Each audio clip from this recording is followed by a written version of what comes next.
માતા વિશે બોલવાનો અવસર મળ્યો છે, તે માટે હું ગૌરવ અનુભવું છું. સીતા માતાનો જન્મ અતિ અદ્ભુત રીતે થયો હતો. રાજા જનકને હળ ચલાવતી વખતે ધરતી માતાના ગર્ભમાંથી બાળ સ્વરૂપે સીતા માતા પ્રાપ્ત થયા. તેથી તેમને ભૂમિજા પણ કહેવામાં આવે છે. તેઓ બાળપણથી શીલ, સંસ્કાર અને વિનમ્રતાથી પરિપૂર્ણ હતા. તેમના લગ્ન ભગવાન શ્રી રામ સાથે થયા, જે ધર્મ અને મર્યાદાના પ્રતીક હતા.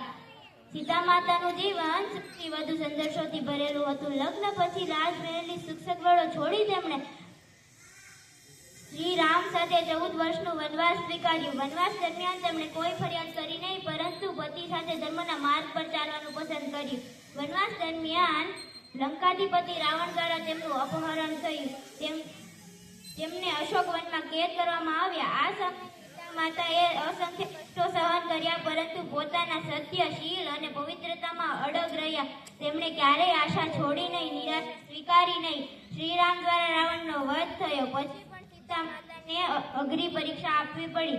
આ પરીક્ષા માત્ર તેમની પવિત્રતાની નહીં, પરંતુ તેમના અખંડ ધૈર્ય અને આત્મગૌરવની હતી.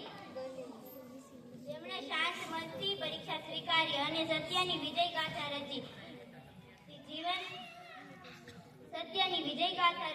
પછીના જીવનમાં પણ લોકો આપવાદને કારણે સીતા માતાને ફરી એકવાર વનમાં જવું પડ્યું. તે સમયે તેઓ ગર્ભવતી હતા, છતાં તેમણે કોઈ દ્વેષ કે ફરિયાદ વિના જીવન સ્વીકાર્યું. વાલ્મીકી આશ્રમમાં રહી તેમણે લવ અને કુશ જેવા મહાન પુત્રોને જન્મ આપ્યો